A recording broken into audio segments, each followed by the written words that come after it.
Dunyo bugun keskinlashmoqda. Shiddat bilan rivojlanayotgan axborot asri insoniyat boshiga turli muammolarni solmoqda. Giyohvandlik ana shunday muammolarning eng halokatlisidir.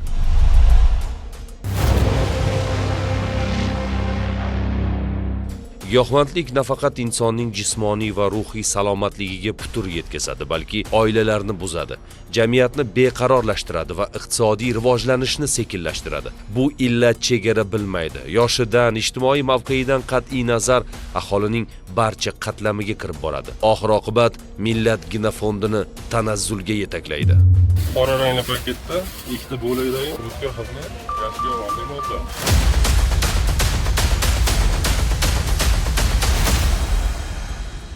Giyohvandlikni o'zi bu millatning genofondiga to'g'ridan-to'g'ri ta'sir qiladigan illat.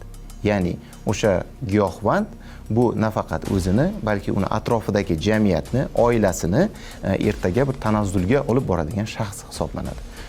Uni odati, ushbu odati orqasidan hamma narsasini yo'qotadi. Oldin masalan oilasi, do'stlari, moliyaviy barcha resurslari hammasini yo'qotadi va o'zi tanazzulga uchraydi va atrofdagilarni ham shunga boshlaydi. Agar narkojinoyatchilik rivojlanib ketadigan bo'lsa, bu davlat tuzimiga, davlat boshqaruviga to'g'ridan-to'g'ri xavf bo'ladi. Shu nuqtai nazardan giyohvandlik ham, narkojinoyatchilik ham davlat uchun, jamiyat uchun katta xavf hisoblanadi. Giyohvand moddalarni iste'mol qilish inson organizmining barcha tizimlariga, shuningdek, uning ruhiy holati va ijtimoiy faoliyatiga keng qamrovli va halokatli ta'sir ko'rsatadi. Bu shunchaki ongning vaqtinchalik o'zgarishi emas, balki chuqur deformatsiya bo'lib, ko'pincha qaytarib bo'lmas oqibatlarga va o'limga olib keladi. Giyohvand moddalar ruhiy kasallik bo'lganligi uchun qaramlik ruhiy buzilishlar keltirib chiqaradi. Ya'ni intellekti tushib ketadi, diqqat xotirasi kuchli o'zgarishlar bo'ladi. Eng yomoni qaytmas o'zgarishlar bo'lishi ham mumkin. Bir umrlik intellektini yo'qotib 3 yoshli boladek bo'lib qolishi ham mumkin. Insonning butun tanasi zaharlanadi, kuchli zaharlanadi. Va insonda demak ruhiyatidagi o'zgarishlar, markaziy nerv sistemasida o'zgarishlar, jigar yetishmovchiligi, buyrak yetishmovchiligi, endokrin bezlar sistemasiga zarar ko'rsatadi, bepushtlik holati keltirib chiqaradi.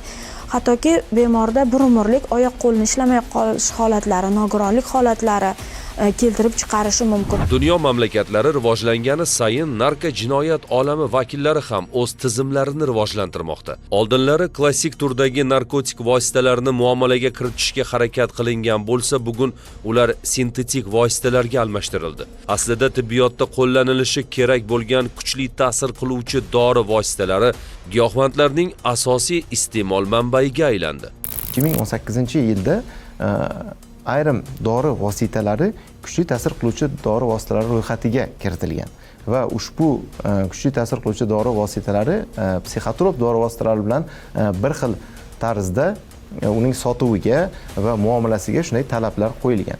Bu oddiy masalan har bir aptekada borganda berib yuboriladigan dori vositalari emas, maxsus retsept asosida belgilangan o'sha dozalarda, donalarda beriladi. Huquqni muhofaza qiluvchi organlar tomonidan o'sha 2018-yildan boshlab ushbu turdagi dori vositalarining noqonuniy muomalasiga qarshi keskin kurash choralari olib borildi. Natijada 2025-yilda 2024-yilga nisbatan shu turdagi kuchli ta'sir qiluvchi moddalarning noqonuniy muomalasi bilan bog'liq holatlar 13% ga kamaydi. Ekspertlar xulosasiga ko'ra, giyohvandlik va narko-jinoyatchilik bu inson hayoti uchun katta xatar bo'lib, u davlat va jamiyatni ildizidan yemiradi.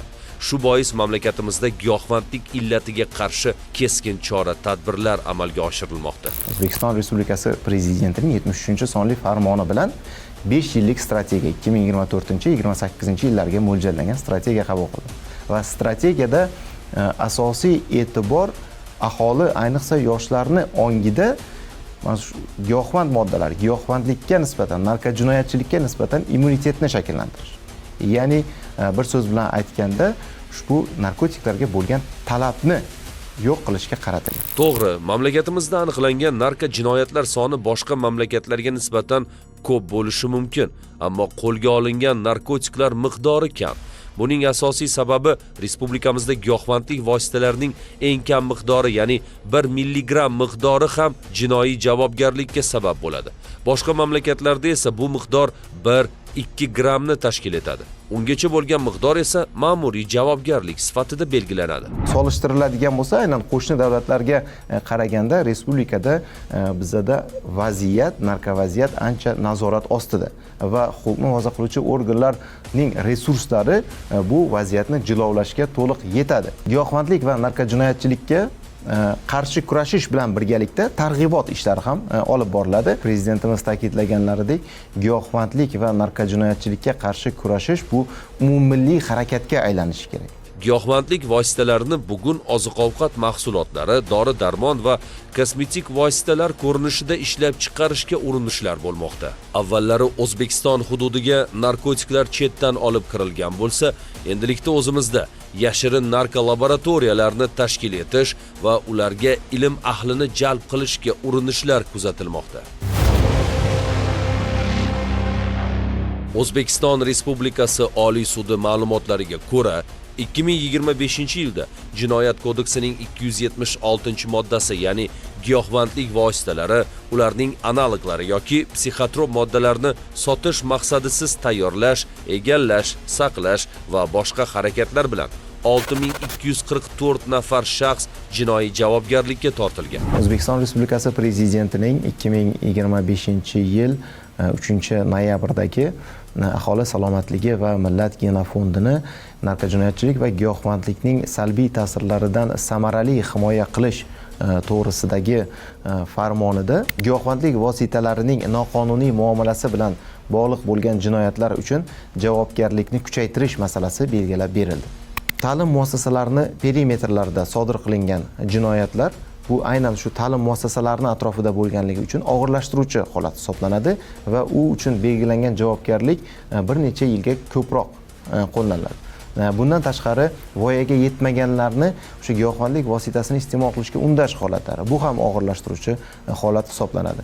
Shuningdek, yashirin narkolaboratoriyalarni tashkil etish orqali giyohvandlik vositalarini ishlab chiqarish yoki giyohvandlik vositalarini kibermakondan foydalangan holda noqonuniy muomalasini amalga oshirish holatlari ham aynan og'irlashtiruvchi holat sifatida ko'riladi.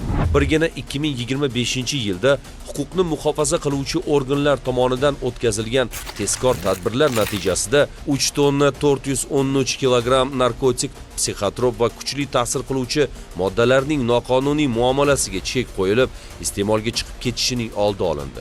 Shundan 2 tonna narkotiklarning kontrabanda yo'li bilan olib kelinishiga chek qo'yilgan. Fosh etilgan 15 ta yashirin narkolaboratoriyalardan jami 75 kilogramm giyohvandlik vositalari va kuchli ta'sir qiluvchi moddalar, 84 litr prekursorlar ashyoviy dalil sifatida olindi.